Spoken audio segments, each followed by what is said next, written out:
Livro de 1 Samuel, capítulos 15 e 16. Algum tempo depois, Absalão providenciou para si uma carruagem com cavalos e contratou 50 guardas para servirem como sua guarda de honra. Todas as manhãs ele se levantava cedo e ia até o portão da cidade. Quando alguém trazia uma causa para ser julgada pelo rei, Absalão perguntava de que cidade a pessoa era e ela lhe respondia a qual tribo de Israel pertencia. Então Absalão dizia: "Sua causa é justa e legítima. É pena que o rei não tenha ninguém para ouvi-la." E dizia ainda: "Quem me dera ser juiz? Então todos me apresentariam suas questões legais e eu lhes faria justiça." Quando alguém ia se prostrar diante dele, Absalão não permitia. Ao contrário, tomava-o pela mão e o beijava.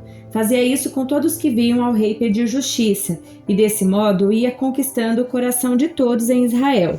Passando 4 anos, Absalão disse ao rei: "Deixe-me ir a Hebrom para cumprir o voto que fiz ao Senhor.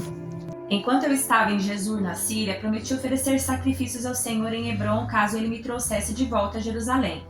"Está bem", disse o rei, "vai e cumpra seu voto." Então Absalão foi a Hebrom. Enquanto estava lá, porém, enviou em segredo mensageiros para todas as tribos de Israel. Eles diziam às pessoas: "Assim que ouvirem as trombetas, digam: Absalão foi coroado rei em Hebrom." Absalão levou consigo 200 homens de Jerusalém como seus convidados, mas eles não faziam ideia das suas intenções. Enquanto Absalão oferecia os sacrifícios, mandou chamar Aitofel, um dos conselheiros de Davi que vivia na cidade de Gilo. Em pouco tempo, muitos outros se uniram a Absalão, e a conspiração ganhou força. Logo, um mensageiro chegou a Jerusalém para informar Davi: "Todo Israel se uniu a Absalão. Então devemos fugir de imediato ou será tarde demais?" Disse Davi a seus conselheiros: "Rápido! Se sairmos de Jerusalém antes que Absalão chegue, escaparemos e impediremos que ele mate todos os moradores da cidade." "O Senhor tem o nosso apoio", responderam seus conselheiros. "Faça o que lhe parecer melhor." Então o rei e toda a sua família partiram de imediato. Ele deixou para trás apenas 10 concubinas para cuidarem do palácio. O rei e todos que o acompanhavam foram a pé e pararam na última casa da cidade, a fim de deixar os soldados do rei passarem e tomarem a dianteira. Também iam com Davi sua guarda pessoal e seus 600 homens de Gate. Então o rei se voltou para Itai, comandante dos homens de Gate, e disse: "Por que você está vindo conosco? Volte para o novo rei, pois Israel não é sua pátria. Você é um estrangeiro no exílio. Chegou faz pouco tempo e não seria certo eu obrigá-lo a vir conosco. Nem sei para onde vamos. Volte e leve consigo seus parentes e que a bondade e a fidelidade o acompanhem." Itai, porém, disse ao rei: "Tão certo como vive o Senhor e como vive o rei, eu juro que não importa o que aconteça, irei onde for o meu senhor, o rei, seja para viver ou para morrer." Davi respondeu: "Muito bem, venha conosco." E Itai e todos os seus homens e suas famílias acompanharam Davi. Por onde passaram o rei e os que o seguiam, todo o povo chorava em alta voz. Atravessaram o vale de Cedron e foram em direção ao deserto. Zadok e todos os levitas também o acompanharam, carregando a arca da aliança de Deus. Puseram a arca no chão e Abiatar ofereceu sacrifícios até que todos tivessem saído da cidade. Então Davi ordenou a Zadok: "Leve a arca de Deus de volta para a cidade. Se for da vontade do Senhor, ele me trará de volta para ver novamente a arca e o santuário. Mas se ele não se agradar mais de mim, que faça comigo o que lhe parecer melhor." O rei também disse ao sacerdote Zadok: "Preste atenção. Você deve voltar à cidade com seu filho Aimás e com Jonatas, filho de Abiatar. Farei uma parada em um dos pontos de travessia do Jordão e ficarei ali esperando notícias suas." Então Zadok e Abiatar levaram a arca de Deus de volta para Jerusalém e ali permaneceram. Davi prosseguiu pelo caminho para o Monte das Oliveiras, chorando enquanto andava. Estava com a cabeça coberta e os pés descalços. Os que iam com ele também tinham a cabeça coberta e choravam enquanto subiam o monte. Quando alguém informou a Davi que Aitofel, seu conselheiro, agora apoiava Absalão, Davi orou: "Ó Senhor, faze que Aitofel dê conselhos errados a Absalão." Quando Davi chegou ao alto do monte, onde o povo costumava adorar a Deus, Uzai, o Arquita, o esperava ali. Uzai havia rasgado suas roupas e colocado terra sobre a cabeça, mas Davi lhe disse: "Se você vier comigo, será apenas um peso.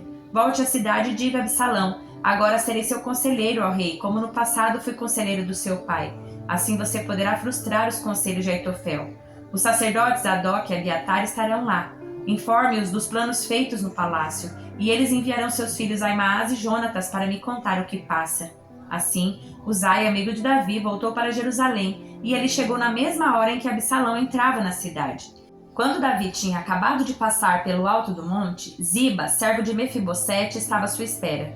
Tinha 2 jumentos carregados com 200 pães, 100 bolos de passas, 100 frutas de verão e uma vasilha de couro cheia de vinho. Para que tudo isso? Perguntou o rei. Ziba respondeu: os jumentos são para a família do rei montar, e o pão e as frutas de verão são para os seus servos comerem. O vinho é para os que ficarem exaustos no deserto. E onde está Mefibosete, neto do seu senhor Saul? Perguntou o rei. Ziba respondeu: ficou em Jerusalém, pois disse: hoje o povo de Israel me devolverá o reino do meu avô Saul. Então o rei disse a Ziba: nesse caso, dou a você tudo que pertence a Mefibosete. Humildemente me prostro, respondeu Ziba, que o meu senhor, o rei, sempre se agrade de mim. Quando o rei Davi chegou a Baurim, um homem do povoado saiu ao seu encontro e começou a amaldiçoá-lo. Era Simei, filho de Gera, do mesmo clã da família de Saul. Atirava pedras contra o rei, seus oficiais e os guerreiros que o cercavam. Saia daqui, assassino, bandido! Gritava para Davi. O Senhor lhe está retribuindo por todo o sangue derramado no clã de Saul. Você roubou o trono e agora o Senhor o entregou a seu filho Absalão. Finalmente está provando do seu próprio remédio, pois é assassino.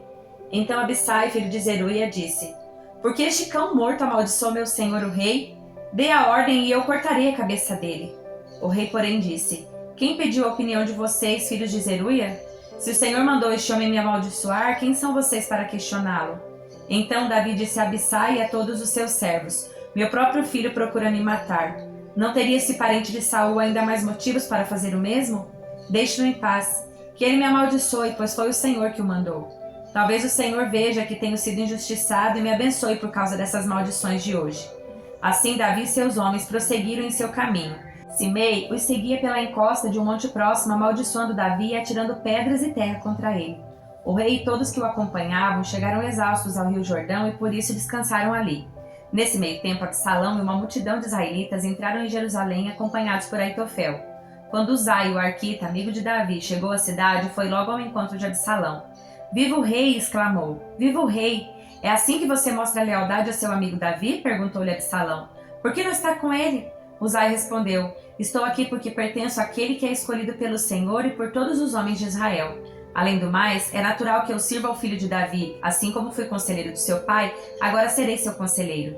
Então Absalão se voltou para Aitofel e perguntou: o que devo fazer agora? Aitofel respondeu: tenha relações com as concubinas que seu pai deixou aqui para tomar conta do palácio. Então todo Israel saberá que você insultou seu pai de tal modo que será impossível haver reconciliação. Isso encorajará todos os que estão do seu lado. Então armaram uma tenda no terraço do palácio e ali Absalão teve relações com as concubinas do seu pai à vista de todo Israel.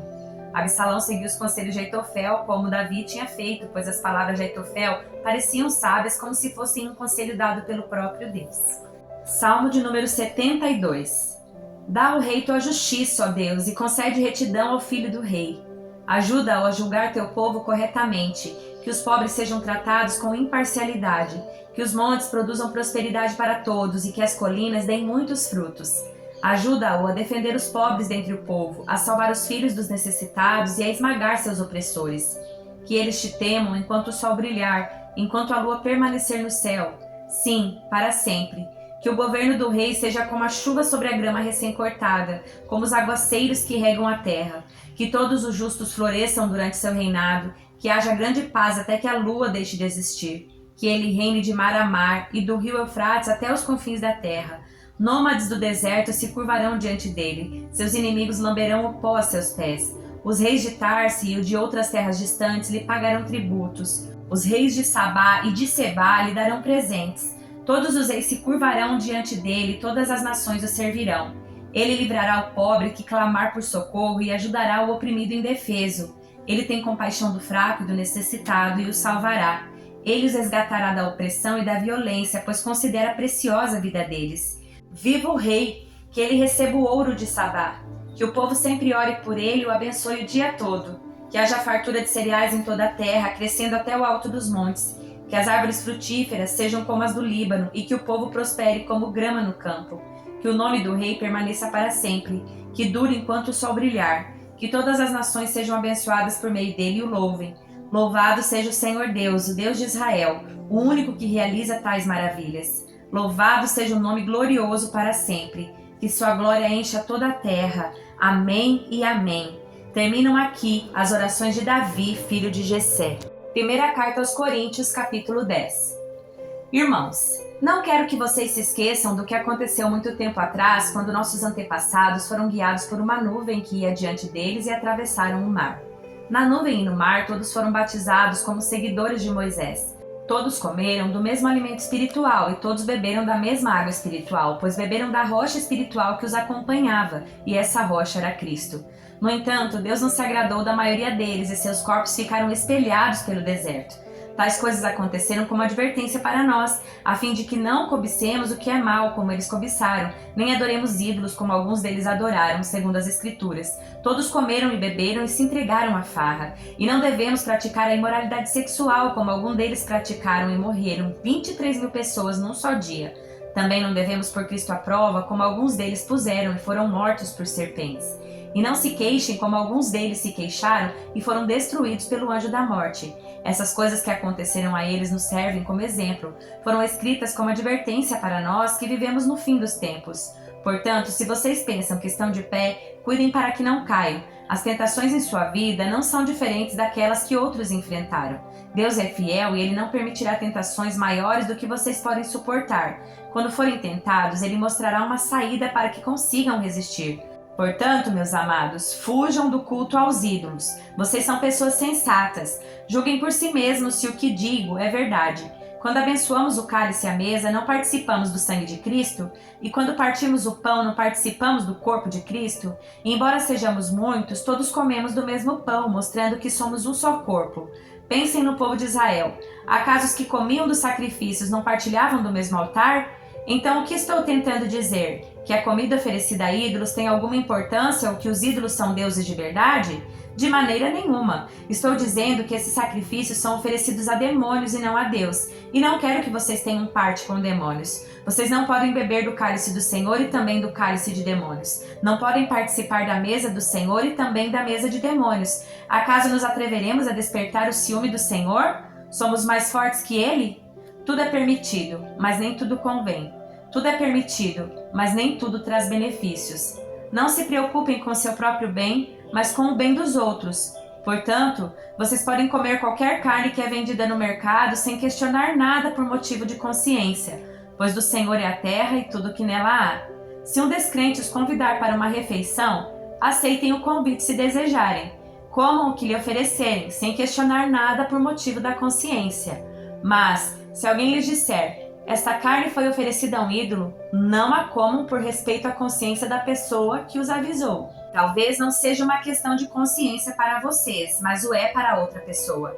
Afinal, por que minha liberdade deve ser limitada por aquilo que os outros pensam? Por que serei eu condenado se comer algo pelo qual dei graças a Deus? Portanto, quer vocês comam, quer bebam, quer façam qualquer outra coisa, façam para a glória de Deus. Não ofendam nem os judeus, nem os gentios, nem a igreja de Deus. Assim como também eu procuro agradar a todos em tudo o que faço. Não faço apenas o que é melhor para mim, faço o que é melhor para os outros a fim de que muitos sejam salvos.